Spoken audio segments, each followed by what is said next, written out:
Hello aspirants, welcome to CRM IAS. I'm Dr. Saloni Sharma. I will take up next daily news analysis with you, that is of 8th June 2026. To start करते हैं. We have 7 topics for today. One by one, I'll tell you which topic is from which subject. Okay. So the first topic, how ICMR is rewiring the health ecosystem. This is from Science and Tech. Health topic.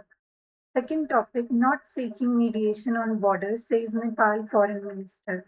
This is of international relations. Third topic, Major Abhilasha Barak on UN award. This is of security as well as international relations. Fourth topic is of pyroprocessing. This is again science and tech topic. Fifth topic is from borderland to India's strategic resource frontier. This is economy plus your security topic. Then sixth topic is your dark fleet ploy to cross Hormuz. This is your security and international relations. Seventh topic, last topic of today is data centers in Andhra Pradesh. This is your economics plus science and tech topic.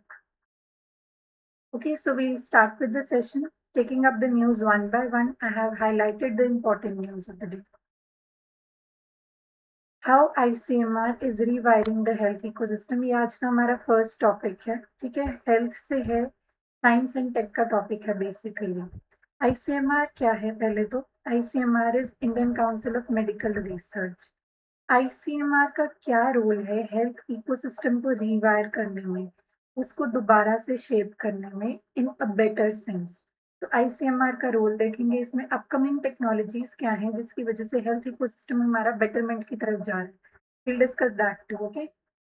So the article says, as the nation advances towards the vision of Viksit Bharat 2047, ये tagline आप सबको बहुत familiar होगी. विकसित Bharat 2047 is the aim of India to get towards a developmental goal by 2047. As the nation advances towards the vision of Viksit Bharat 2047, the question is not only about how to treat the disease. Question सिर्फ ये नहीं है कि हम disease का treatment कैसे करेंगे, but how one builds a health system. But हमें हेल्थ सिस्टम्स बनाने हैं जो कि कैसे के हों. That is anticipatory. एंटिसिपेटरी क्या होता है हेल्थ सिस्टम में? कि हमें डायग्नोसिस पहले से ही पता रहे. ऐसे नहीं है कि डिजीज जब हो जाए उसके बाद में हम लोग डिटेक्ट करें. जब उसके इनिशियल सिम्टम्स आने शुरू हो या फिर उससे भी पहले डिटेक्शन हो जाए, हमारी एंटिसिपेटरी डायग्नोसिस हो, सो दैट हम लोग उस डिजीज को जल्दी कैच कर पाए.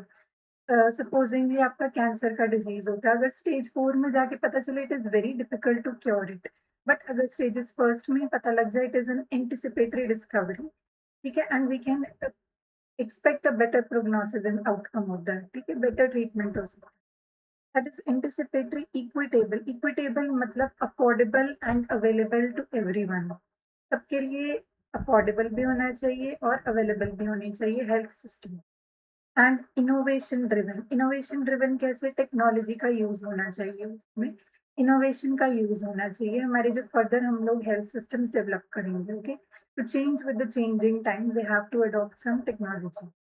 Next, at the heart of this transformation lies a reimagined approach to health, one that connects data to decisions and decisions to impact. Okay.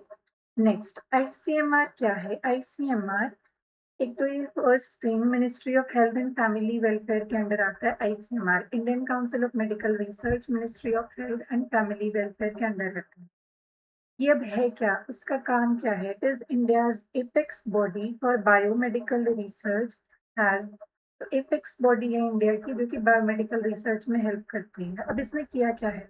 Has undertaken a series of forward looking reforms. Forward looking reforms जो आगे हम लोग देख रहे हैं, जो reforms आगे चल के हम लोग देखेंगे. These reforms range from reimagining its institutional architecture, institutional architecture को reimagine करेगा, and strengthening the way research is funded and translated into impact. Research को और बढ़िया तरीके से डेवलप करने के लिए ICMR कुछ स्टेप्स ले रहा है, वो डिस्कस किए. Next, strategic reorientation. इसमें क्या कह रहे हैं? A cornerstone of this transformation is the restructuring of ICMR's institutional architecture. Institution होता है पूरा का पूरा, वो जैसे फंक्शन कर रही है ऑर्गेनाइजेशन उसको रिस्ट्रक्चर कर रहे हैं हम, आईसीएमआर की restructuring. Next, the evolution of institutes towards domains such as digital health. Digital health की तरफ हम कैसे जा रहे हैं?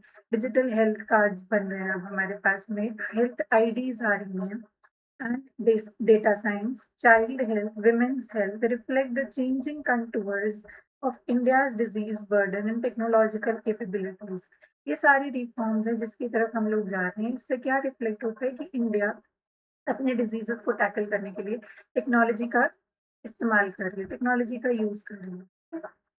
Creation of network of regional national institutes of health research. अब ये भी एक इम्पॉर्टेंट चीज है कि रीजनल नेटवर्क हम क्रिएट करें. रीजनल क्या होता है? स्टेट के बेसिस पे, एक सिर्फ सेंट्रल नेटवर्क नहीं है जो कि सेंट्रल गवर्नमेंट की तरफ से नहीं चल रहा, बट स्टेट्स के बेसिस पे भी रीजनल नेटवर्क्स हम क्रिएट करेंगे national institutes of health research का, कि स्टेट वाइज रिसर्च भी हमारे पास में फिजिबल ऑप्शन है. ठीक है. These changes signal a strategic reorientation towards future ready science, जो कि फ्यूचर के लिए रेडी है. Upcoming future is the future of technology, तो उसके साथ में कोप अप करने के लिए we are taking up these changes. Next, where कौन सी फ्यूचर रेडी साइंस? अब इसमें कुछ एग्जाम्पल्स ही हैं. Where AI, artificial intelligence, genomics and real-time data systems are integral to public health decision making. Real time data systems होते हैं जो उसी टाइम अपडेट कर दे चेंजेस को, मतलब जैसे जैसे चेंजेस हो रही हैं उसी उसको साथ साथ में अपडेट करते रहें. ऐसे नहीं है कि रिकॉर्ड्स को बहुत टाइम बाद अपडेट करें. That is your real time data systems and are integral to the public health decision making. Equally important is the shift from compartmentalized functioning to a connected national research ecosystem. सभी अपना अलग अलग से काम नहीं करेंगे, but they would be connected under one central ecosystem. जो guidelines आएंगे हमारी सेंटर लेवल पे, that would be the basis for which centre की गाइडलाइंस के बेसिस पे हमारे स्टेट्स उस चीज को इम्प्लीमेंट करेंगे. This is your thing. Compartmentalise functioning से हम लोग कनेक्टेड नेशनल रिसर्च इकोसिस्टम की तरफ जाएंगे. It is further reinforced by the National Health Research Program. National Health Research Program देखो क्या है, which has identified 13 priority areas. You should know this. National Health Research Program के अंदर 13 priority areas आ रहे हैं. Which important ones are listed over here, ranging from antimicrobial resistance. Antimicrobial resistance you all must be knowing, important, very important in these times. Antimicrobial resistance होती है जब आपकी body, mostly antibiotics के लिए resistance देखी जाती है very commonly. If antibiotics are not taken in a prescribed course, जो उसका कोर्स डॉक्टर सजेस्ट करते हैं, अगर आप एंटीबायोटिक्स को अपनी मर्जी से कभी भी ले रहे हो, आपकी बॉडी उस चीज के लिए इम्यूनिटी गैदर कर लेगी. वो एंटीबायोटिक्स का असर नहीं होगा आपकी बॉडी पे. That is your antimicrobial resistance. And tuberculosis. Tuberculosis का आपको पता है इंडिया में approximately 25% of global burden of tuberculosis is by India only. ठीक है. 25% जो tuberculosis का शेयर है globally, that is contributed by India. To mental health crisis is the upcoming crisis. Nutrition and emergency care, ये कुछ important चीजें हैं जो कि नेशनल हेल्थ रिसर्च प्रोग्राम के अंदर आ रही हैं. Next, technology too is playing a transformative role. The integration of artificial intelligence. Artificial intelligence को हम लोग कहाँ integrate करें? Into diagnostics, diagnosis के लिए, surveillance के लिए, and program implementation is helping bridge long-standing gaps between urban and rural healthcare. Urban और rural healthcare के gaps को bridge करने के लिए हम लोग artificial intelligence का use कर रहे हैं. Next, the iDrone initiative, which began with vaccine delivery. Mostly you know Covid times पे क्या हुआ था, जो कि अनरीचेबल एरिया से जहाँ पे वैक्सीन इजिली हम लोग डिलीवर नहीं कर पा रहे थे, वहाँ पे हमने ड्रोन से वैक्सीन पहुंचाई थी. That was your I drone initiative. अब उसको फर्दर हम लोग एक स्टेप फर्दर लेके गए हैं, वैक्सीन डिलीवरी के बाद का जो स्टेप है, and has expanded to transport critical medical supplies. जो इंपॉर्टेंट मेडिकल सप्लाईज है वो भी ये ट्रांसपोर्ट करने लग गए हैं ड्रोन की हेल्प से, आई ड्रोन इनिशिएटिव के अंदर. exemplifies how cutting edge technology can overcome geographical barriers. तो ये geographical barriers overcome हो गए हमारे, जो कि अनरीचेबल एरिया से वहां तक हम लोग पहुंच गए, and bring care closer to the community. Next, Teams such as First in the World Challenge, complemented with platforms such as MedTech Mitra and Medical Innovations Patent Mitra Initiative, ये कुछ schemes हैं, इनसे क्या हो रहा है, are accelerating the journey from research to commercialization. Research से हम लोग commercialization तक easily move करते हैं. Research हो गई, that is one thing. अब उसको हमें commercialize भी तो करना है, उससे हमें पैसे भी तो कमाना है, that is another thing. Ensuring that publicly funded science translates into affordable, accessible technologies for the people. Okay. Next, initiatives such as India Hypertension Control Initiative have demonstrated how evidence-based strategies can transform chronic disease management at scale. ये एक दूसरी example है जिससे कि chronic diseases के हम लोग management अच्छे से कर सकते हैं India hypertension control initiative. Okay, next. Expanded diagnostic networks and indigenous technologies. Indigenous मतलब जो इंडिया में ही डेवलप हुई हैं. Domestic technologies are strengthening early detection and treatment across diseases and ranging from cancer to infectious diseases. ठीक है, diverse treatment regimes है इनका, cancer से लेके इन्फेक्शंस तक जो भी डिजीजेस हैं उसको करेगा डिटेक्ट.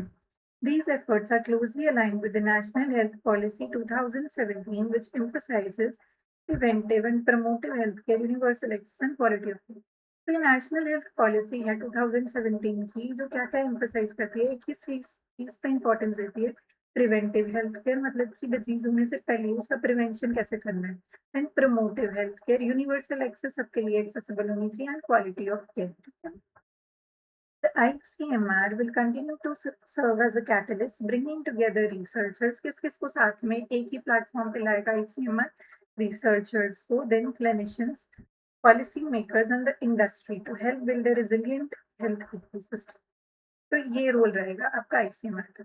ये आर्टिकल बहुत अच्छे से फ्रेम किया गया. आपको मेंस आंसर ऐसा लिखना होता है, इंट्रो, बॉडी, देन कंक्लूजन. ठीक है, very valid points have been given over here and this was the conclusion. So this article. Now next, अब इसमें एक प्रीलिम्स का क्वेश्चन है, ये आपको करना है. ये 4 स्टेटमेंट्स हैं. With reference to the ongoing reforms in India's health research ecosystem, consider the following statements. आपको देखना है इनमें से करेक्ट कौन सी है. Which of the following statements given above are correct? First of all, you have to be very clear about this कि correct पूछा है या नॉट करेक्ट पूछा है. इसको मार्क कर लो सबसे पहले क्वेश्चन में. Now coming on to the statements 1, 2, 3 and 4. One by one we'll take up the statement and see which is correct and which is incorrect. National Health Research Program has identified priority research areas including antimicrobial resistance, tuberculosis, mental health, nutrition and emergency care. ये हमने किया अभी कि 13 priority areas हैं जिसमें से कुछ important ones are listed over है, यही है वो नेशनल हेल्थ रिसर्च प्रोग्राम के अंदर. So this statement becomes correct. Next, your second statement, the newly proposed National Institutes of Health Research are intended to work closely with state and district health systems for operational research. तो ये भी statement correct है. हमें एक decentralise system भी बनाना है, एक regional levels पे भी हमारा सिस्टम स्ट्रांग होना चाहिए. तो this is also correct. Next, third statement कह रही है medtech Mitra and medical innovation patent Mitra initiative primarily focus on importing advanced foreign medical technologies in India. ये एडवांस फॉरेन मेडिकल टेक्नोलॉजीज को India में import करने की बात करें. ये बात करें कि हम लोग डोमेस्टिकली अपना सिस्टम कैसे स्ट्रॉन्ग करेंगे, हम लोग अपनी इंडिजिनस सप्लाई चेन कैसे स्ट्रॉन्ग करेंगे. So this statement becomes incorrect.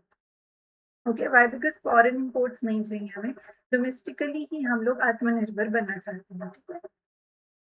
Fourth statement, the integration of artificial intelligence in healthcare is being used for diagnostic, surveillance and program implementation. तो ये artificial intelligence के basically uses लिखे हैं healthcare ecosystem में, क्या क्या होते हैं, इस चीज के लिए use हो रहा है कि नहीं हो रहा है? Obviously हो रहा है. The statement is also correct. So the statements correct are first, second, third and fourth. Third is incorrect. We have 1, 2 and 4 should be the answer. So the answer here is A. Okay, 1, 2 and 4. Hope that is clear. Next article पे आते हैं. Not seeking mediation on border, says Nepal's foreign minister. Nepal के foreign minister India आए थे. ठीक.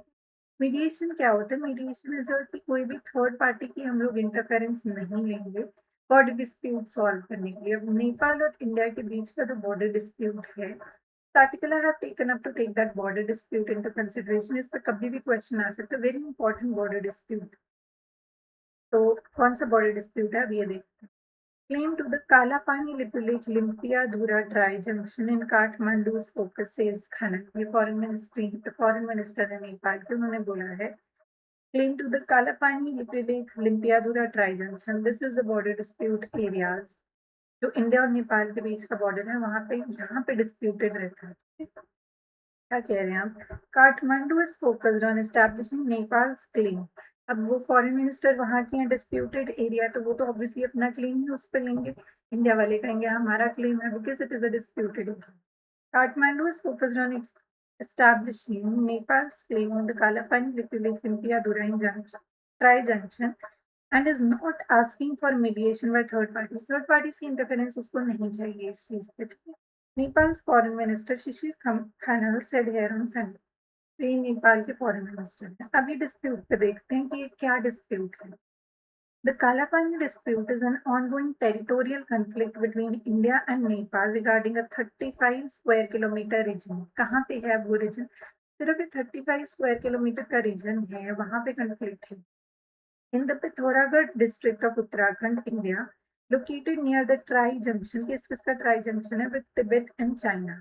तो ये जो ट्राई जंक्शन है इंडिया, नेपाल और चाइना का, वहां पे ये लाइक करता है। 35 किलोमीटर का एरिया है पिथौरागढ़ डिस्ट्रिक्ट ऑफ उत्तराखंड में, ठीक है। वहां पे डिस्प्यूट है।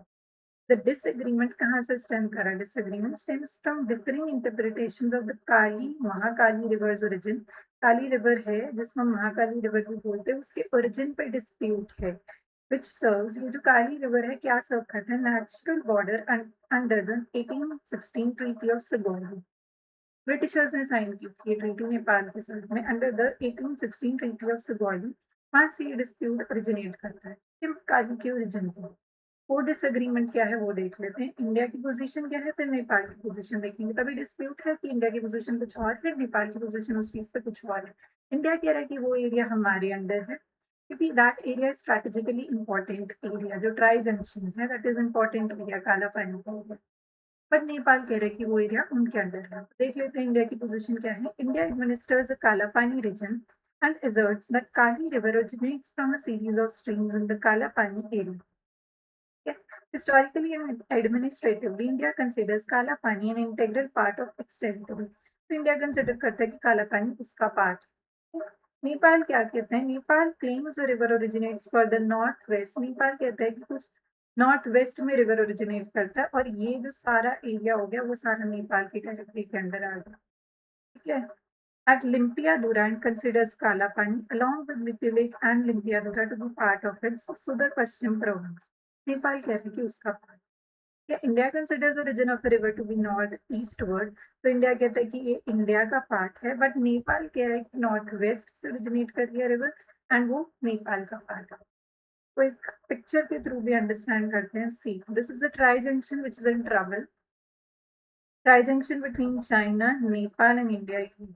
आपका काला पानी, दिस इज योर काला पानी, ठीक है। Check post, this is the lowest point 11,980 feet, dimensions do not matter.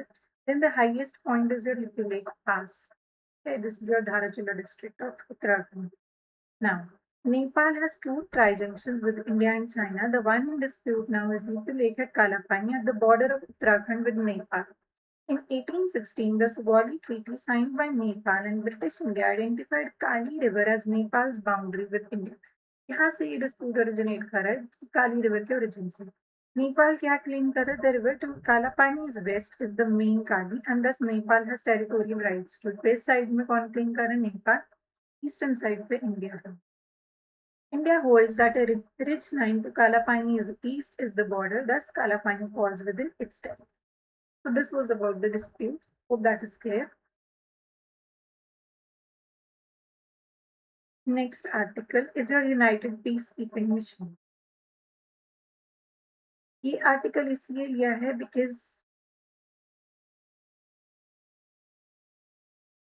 because PM Modi has given an award to a woman. You can search that, Google search that, to a female who has been deployed under the UN peacekeeping missions. इसलिए ये article वहां से लिया है। अब UN peacekeeping missions पे इस साल UPSC में क्वेश्चन आया, so that becomes important. Okay.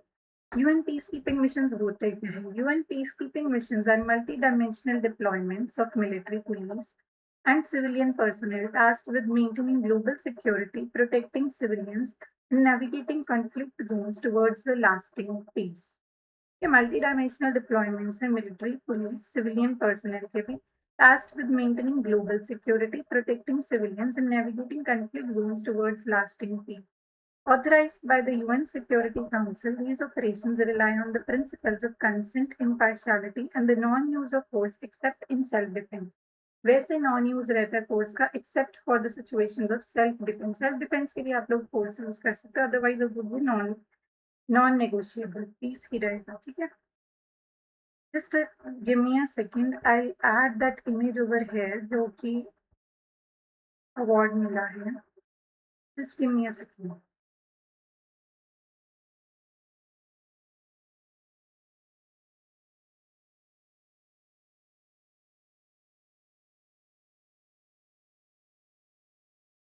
Okay, so she is Major Abhilasha Barak. She has won the United Nations Award. ठीक है तो ये न्यूज है basically Prime Minister Narendra Modi on Sunday congratulated Major Abhilasha Barak on being conferred the ये prize मिला है इनको UN military gender advocate of the year award and said the honor is all recognition of her exemplary service and also India's long-standing contribution to the United Nations peacekeeping efforts. India के soldiers United Nation peace keeping efforts के part रहते हैं this is the thing major Parag currently serving in the United Nations mission in Lebanon के mission में अभी serve कर रही हैं major Parag has been honored with the award for her outreach efforts with women and girls during her deployment in the West Asian nation. She is also the first woman combat helicopter pilot of the Indian Army. जो Indian army के combat helicopters हैं उनकी भी first women pilot रही है major Abhilasha Barar okay so this news becomes important so UN peacekeeping missions अब इसके guiding principles क्या है peacekeeping missions consent of the parties host nations must agree to the deployment of peacekeepers दोनों nations की agreement पे ही होएगा peacekeepers deploy होंगे ठीक impartiality. Peacekeepers operate as neutral arbiters without taking sides in the conflict. कोई भी sides नहीं लेंगे जो peacekeepers होंगे. Non-use of force. Force is strictly limited to self-defense and defending the specific mandate set by the United Nations. जो जो United Nations ने guidelines दी हैं, बस उसके according ही force use होगा और self-defense के case में use होगा. Otherwise, no case force would be used. Next, अब इस पे क्वेश्चन आया था peacekeeping missions पे. I know the question was very vague and not so important, but still for your reference, I have added the missions along with their names, full forms and जो period of participation था. इस पे question तो basically उन्होंने timelines के साथ में match करने को दे दिए थे ऐसे उनमें आया था ठीक है देन आपका यूनिफिल आया था ऐसे आए थे उन्होंने जस्ट ये शॉर्ट फॉर्म्स दे दी थी आपको ये मैच की फॉलोइंग करने थे टाइमलाइंस के साथ में you can go through this once okay otherwise not so important the question won't be repeated again ऐसा क्वेश्चन फिर से नहीं आएगा आपको बस यूएन पीस कीपिंग मिशन के बारे में पता रखना है कोई भी इंपॉर्टेंट डेवलपमेंट उससे रिलेटेड होती है that you should know so that article we have read next pyroprocessing पे आते पायरो प्रोसेसिंग जो टॉपिक है हमारा ये साइंस एंड टेक का पार्ट है ठीक है अगर ये आपको क्वेश्चन आते हैं कि पायरो प्रोसेसिंग क्या होता है then you should be able to answer that question so for that purpose we'll read it okay pyroprocessing मतलब हीट का यूज होता है heat pyro means heat and processing उससे कुछ भी हम प्रोसेस करें heat shows the way now what is it pyroprocessing is a way to change a solid material physically or chemically कोई भी सॉलिड मटेरियल है उसको फिजिकली चेंज करना या केमिकली चेंज करना यूजिंग हाई टेम्परेचर यूज करके उसको चेंज करना is known as pyro processing it is a dry process this you have to remember dry process in very energy intensive energy बहुत ज्यादा consume होती है इस प्रोसेस में the three sectors that use it most अब तीन sectors list किए हैं you should know these three sectors क्योंकि स्टेटमेंट आती है यूपीएससी में जिसके बेसिस पे आपको कंक्लूजन ड्रॉ करना होता है तो उसमें भी हेल्प करेगा और एप्लीकेशन बेस्ड क्वेश्चंस भी आते हैं डायरेक्टली पूछ सकते हैं कि पायरो प्रोसेसिंग कहाँ कहाँ यूज होता है कौन कौन से सेक्टर्स में यूज होता है सीमेंट मेकिंग में यूज होता है मेटलर्जी में यूज होता है एंड न्यूक्लियर पावर में यूज होता है one one line of each we know कि कैसे कैसे यूज होता है सीमेंट मेकिंग में pyroprocessing is use the most ठीक है cement making, then next is your metallurgy, third one is your nuclear power. So cement making में सबसे ज्यादा यूज है. Next, in metallurgy, Pyroprocessing metallurgy मतलब metals की जो extraction होती है. Pyroprocessing is used to extract the metals from their ores in multiple stages. ore होती है metal की जो उसकी unpurified form होती है, उसको metals उसमें से आपको metals extract करने होते हैं, वहां पे यूज होती है pyroprocessing. Multiple stages में use. Third one, we come to the nuclear industry. In the nuclear industry, pyroprocessing has a slightly different meaning. इसमें क्या होता है? It is used to reprocess spent nuclear fuel and techniques developed in 1980s and 90s. अब इसमें recycle करने के लिए, fuel को रिसाइकिल करने के लिए आपका पायरोप्रोसेसिंग यूज होता है, ठीक है, use to reprocess the spent nuclear fuel. So this was it. Okay. Now we come on to the next article, from borderland to India's strategic frontier research. ये article, this is also very well written article. North east पे basically लिखा गया है कि वो border land से अब कैसे चेंज होके इंडिया का स्ट्रैटेजिक रिसोर्स फ्रंटियर में उसकी बात की जा रही है. पहले हम लोग जो नॉर्थ ईस्ट का रीजन है उसको सिर्फ बॉर्डरलैंड के कंटेक्स्ट में देखते थे कि वहाँ पे सिक्योरिटी रीजंस की वजह से वो न्यूज में आता था. बट इस आर्टिकल में ये हाईलाइट किया गया कि अभी टाइम्स चेंज हो रहे हैं जैसे जैसे, वैसे नॉर्थ ईस्ट की मूवमेंट बॉर्डरलैंड से हमारे इंडिया के स्ट्रैटेजिक रिसोर्स फ्रंटियर पे होती जा रही है. मतलब वहां पे that is a resource rich area, ठीक है. तो उसके कंटेक्स्ट में बात की है नॉर्थ ईस्ट के इस आर्टिकल में. Within days of one another, official platforms of the Ministry of Mines cast several northeastern states in a similar frame. उन्होंने कहा है मिनिस्ट्री ऑफ माइंस ने बहुत सारे नॉर्थ ईस्ट के स्टेट्स को एक सिमिलर लाइंस पर डिनोट किया है, बताया है, डिस्क्राइब किया है. एज कैसे बताया उन्होंने? एज रिपोजिटरीज होते हैं जहाँ पे कुछ चीज स्टोर होती है, of strategic minerals and untapped potential. Strategic minerals का हब उनको बोला गया है और अनटैप्ड पोटेंशियल का एरिया बताया. Manipur was described as a quite mineral frontier. Manipur की डिस्क्रिप्शन दी है. Then Arunachal Pradesh as a resource-rich frontier, while Meghalaya and Mizoram were portrayed through comparable narratives that emphasize the hidden wealth beneath their hills. तो सभी के सभी north eastern states को उन्होंने basically resource rich areas बोला है कि वहाँ पे मिनरल्स की फाउंडेशन बहुत ज्यादा है, क्रिटिकल मिनरल्स वहाँ पे पाए. Next, according to the Ministry of Mines reply in Parliament, the Geological Survey of India undertook 43 critical mineral exploration projects across the northeastern states during 2022 to 3, 23 to 4, 4 to 5. ठीक है, इन years में वहां पे 43 critical minerals की exploration हुई थी. 3 seasons covering minerals, कौन कौन से मिनरल्स कवर हुए थे? Graphite, vanadium, lithium, rare earth elements, nickel and cobalt. ये सारे मिनरल्स वहां पे कवर हुए. Next, geological surveys have pointed towards mineral potential across the region for years. For decades, the Northeast has figured in national strategy largely through the language of borders and security. अब इन्होंने बताया क्या shift रहा है इस position में, जो कि बॉर्डर लैंड से हम लोग उसकी तरफ जा रहे हैं. पहले उसको कैसे डिस्क्राइब करते थे, अब कैसे डिस्क्राइब करते हैं. ये फॉर डिकेड्स, पहले के टाइम में क्या रहता था? The north east has figured in national strategy largely through the language of borders and security. तो इस बॉर्डर्स और सिक्योरिटी के कंटेक्स्ट में पहले नॉर्थ ईस्ट को डिस्क्राइब करते थे. Now discussions have centred on insurgencies पे बोलते थे वहां पे. then territorial management, connectivity initiatives and geopolitical considerations involving neighboring countries, while infrastructure and development, ये सारे कंसर्न्स रहते थे पहले. लेकिन इंफ्रास्ट्रक्चर और डेवलपमेंट थे were often justified as instruments of strategic access and territorial security. उनको एक बाय प्रोडक्ट जैसे कंसिडर करते थे हम लोग डेवलपमेंट को, जो कि टेरिटोरियल सिक्योरिटी के साथ में इंफ्रास्ट्रक्चर की डेवलपमेंट होगी, वही डेवलपमेंट वहाँ पे बेसिकली कंसिडर की जाती है. Places once viewed mainly as sensitive border regions, इनको हम पहले sensitive border regions जैसा देखते थे, are increasingly seen as strategic assets. उनको हम strategic assets की तरह देख रहे हैं. Next, while what is being debated, अब debate क्या है इसकी, extends beyond the minerals beneath the hills. अब minerals की तो बात हो गई है, but एक और debate है इसमें. The Northeast has spent years being viewed as a border to be secure. पहले हम लोग नॉर्थ ईस्ट को कैसे व्यू करते थे कि ये एक बॉर्डर है जिसको हमें सिक्योर करके रखना है, and then as a corridor to be connected. फिर हम लोग बोलते हैं ना east India project, look east project, ये सब क्या है कि हमें नॉर्थ ईस्ट को यूज करना है but as a corridor to be connected, कि इंडिया का नॉर्थ ईस्टर्न नेशन से भी, जो कि ईस्ट में नेशन है, साउथ ईस्टर्न नेशन है, उसका कनेक्शन नॉर्थ ईस्टर्न स्टेट से बना है। नॉर्थ ईस्टर्न स्टेट्स को basically as a route consider करते थे to connect India, mainland India with the eastern countries. Okay? And it's a corridor to be connected.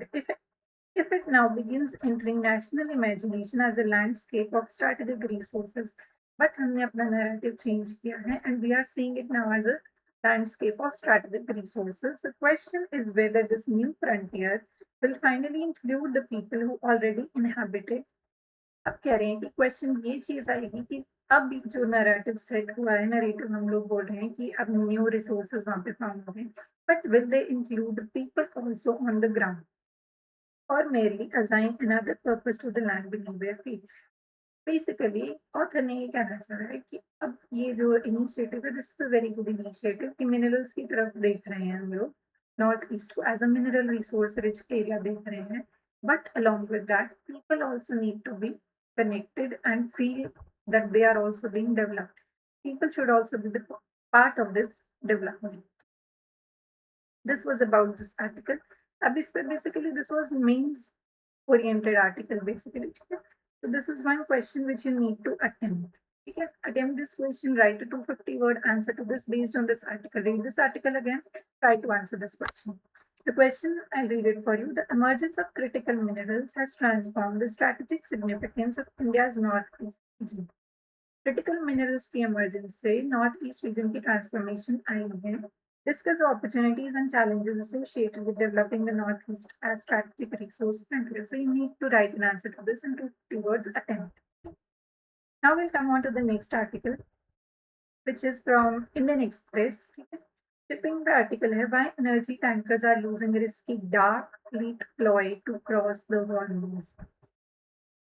You know, the Hormuz Strait has been blocked due to the ongoing war between Iran and USA and Israel. Okay, तो अब उसके लिए क्या हो रहा है कि energy tanker जो है रिस्की डार्क फ्लीट यूज कर रहे हैं हॉर्मोन्स को क्रॉस करने के लिए. Now we look at what dark fleet means, क्योंकि प्रीलिम्स में क्वेश्चन कभी भी आ सकता है कि डार्क फ्लीट क्या होता है बताओ. Now for years now ships involved in sanctioned and illicit trade, जो शिप्स इलिसिट ट्रेड क्या होती है, इलीगल ट्रेड या फिर कोई भी सैंक्शन लगे हैं किसी कंट्री पे और उसमें ट्रेड में इन्वॉल्व हो, have gone dark to avoid detection. वो डार्क मोड में चली जाती हैं सो दैट वो डिटेक्ट ना हो. That is switched off there. अब बता रहे हैं कि डार्क मोड होता है क्या, उन्होंने क्या स्विच ऑफ करना है ना, switched off their automatic identification system AIS. This is important. Automatic identification system को ऑफ कर देते हैं, transponders to make themselves virtually invisible to authorities and other persons. इसकी वजह से वो लोग डिटेक्ट नहीं हो पाते क्योंकि वो अपना एआईए सिस्टम ऑफ कर देते हैं, ऑटोमेटिक डिटेक्ट आइडेंटिफिकेशन सिस्टम को ऑफ कर देते हैं. उसकी वजह से वो लोग रडार में नहीं आ पाते. इसके थ्रू बेसिकली, इस सिस्टम के थ्रू, ये डार्क फ्लीट के थ्रू बेसिकली इलिसिट एक्टिविटीज और इलीगल एक्टिविटीज चल रही थी, या फिर कोई कंट्री अगर सैंक्शन कर दे वैसे उस किसी कंट्री से, तो इसके लिए इसको डिप्लॉय करते थे. Now, this dark shipping practice has largely been limited to the shadow fleets. Shadow fleets भी बोलते dark fleets को, okay? Shadow fleets transporting sanctioned Iranian and Russian oil. तो पहले तो शैडो फ्लीट थी ये, ईरान और रशिया पे सैंक्शंस लगते रहते यूएस के थ्रू, उसके ऑयल को ट्रांसपोर्ट करने के लिए डार्क फ्लीट यूज होती थी.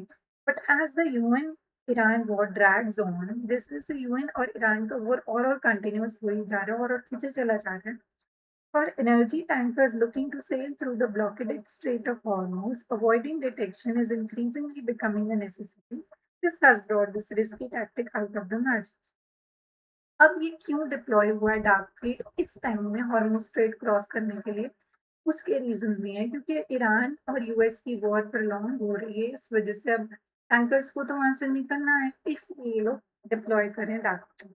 ना, अब इसका नुकसान क्या है, ये तो फायदा हो गया कि वो क्रॉस कर जाते बिना डिटेक्शन के. नेक्स्ट इसका नुकसान, स्विचिंग द ट्रांसपॉन्डर ऑफ, जो एआईएस सिस्टम है उसको ऑफ करने से क्या होता है, makes the vessel untrackable and invisible to other ship systems which can significantly increase the risk of collisions at sea.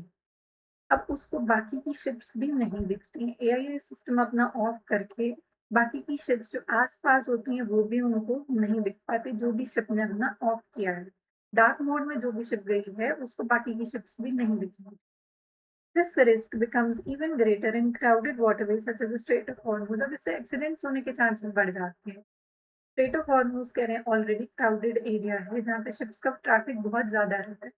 अब वो अपना एआईए सिस्टम भी ऑफ करके डार्क मोड में चले जाएंगे, that will make a very accident prone region to that area. ठीक है ना।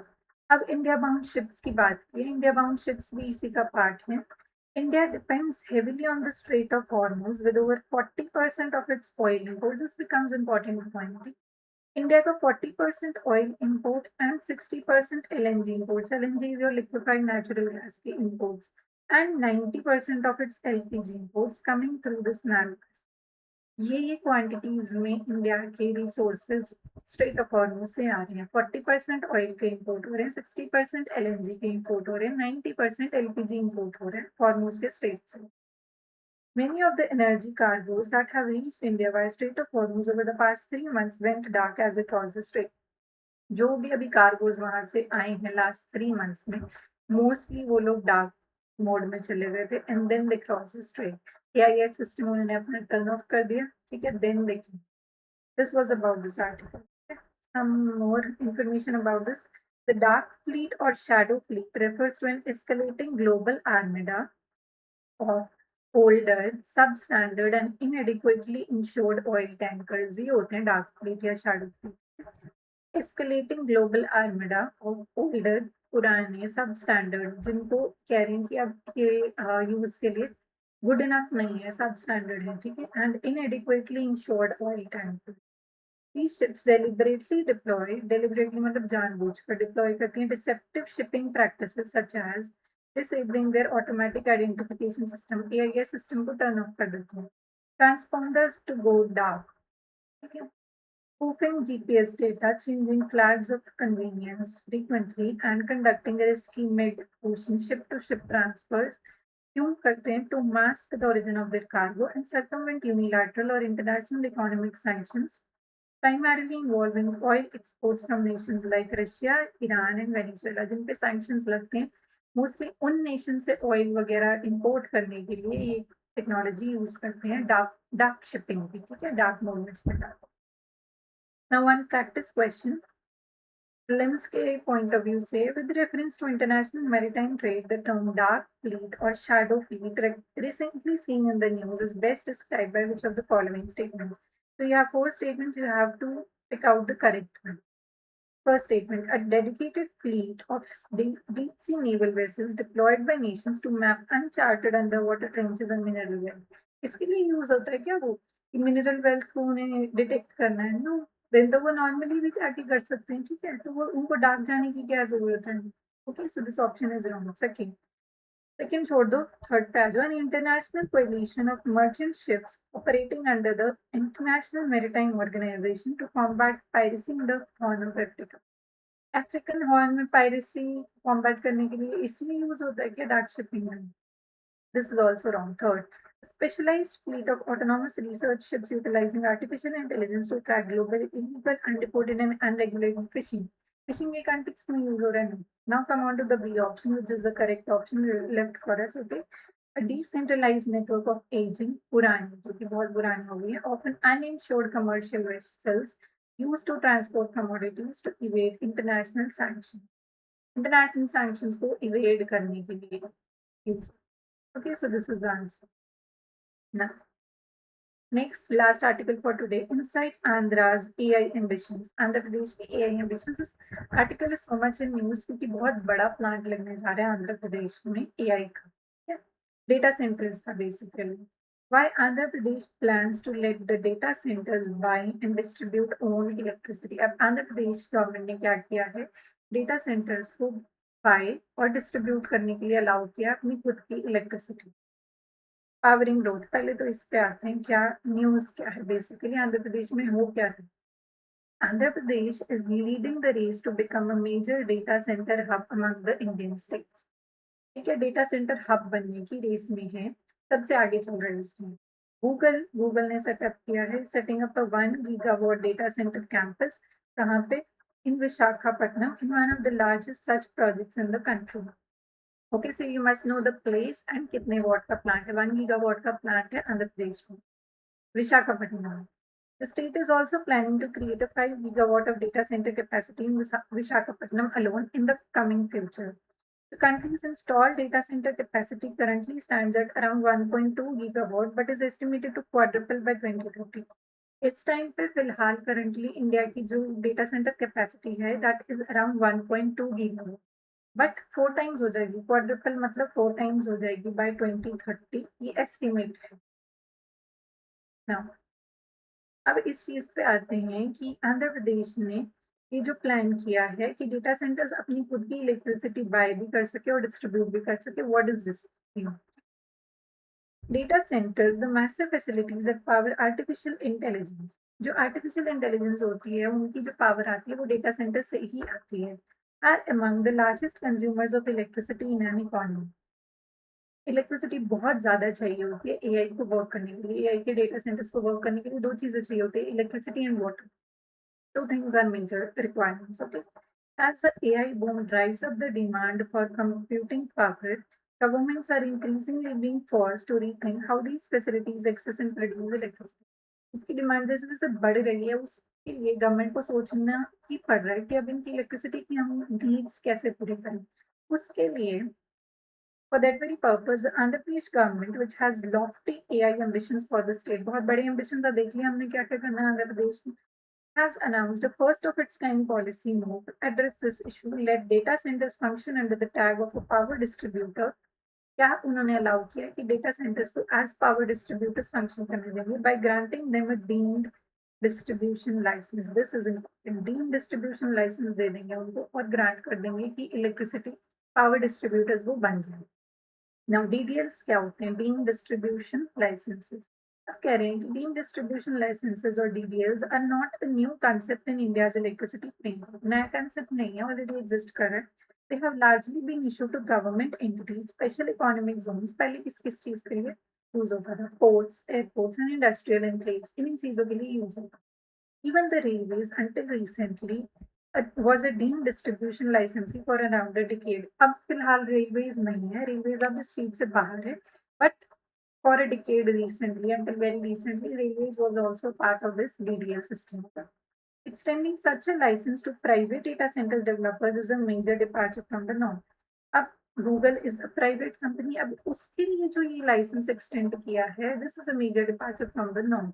मतलब जो ऑलरेडी नॉर्मल कंडीशन चल रही थी जिसमें कि गवर्नमेंट की एजेंसीज या इंस्टीट्यूशंस को बेसिकली डीडीएल का लाइसेंस प्रोवाइड किया जा रहा था, दैट इज बीइंग चेंज्ड। अब वो लाइसेंस प्राइवेट कंपनीज को भी प्रोवाइड कर, it will allow them to procure electricity at a relatively lower cost and distribute it within their own campuses। ये फायदा रहेगा, ठीक है, लोअर कॉस्ट पे इलेक्ट्रिसिटी लेके डिस्ट्रीब्यूट कर सकते। Now some more points DDL के बारे में। Under the Electricity Act 2003, a DDL, deemed distribution license, is an entity automatically recognized as an electricity distributor। Electricity distributor हम उसको ऑटोमेटिकली रिकॉग्नाइज कर दें। अभी टर्म आपको कहीं पर भी है डीम डिस्ट्रीब्यूशन लाइसेंस किस कंटेक्स्ट में यूज होता है, you must identify with electricity. Electricity के कंटेक्स्ट में यूज होता है, इतना तो आपको पता ही रहना चाहिए। Now, recognized as an electricity distributor without needing to undergo the standard formal licensing application process. Okay. Now, common entities with deemed licensing status, कौन सी common entities? Appropriate governments हैं, SEZ developers हैं। Appropriate governments में आपकी state governments and certain statutory bodies like Damodar Valley Corporation (DVC) are legally deemed licenses and are explicitly exempt from requiring a traditional license। अब उनको अगर ये license मिल जाएगा तो traditional license उनको नहीं चाहिए। SEZ developers, SEZ are your special economic zones, उसके developers, developers of special economic zones have traditionally been declared deemed licensees to facilitate the supply of power within their designated processing zones। Basically उनका काम आसान कर देता है, उनको licence मिलना easy हो जाता है और cheaper rates पे वो electricity consume कर सकते हैं। So this was about the last article of the day. I hope it was a useful session for you. I'll see you in the next one. Okay, so till then, take care. Thank you.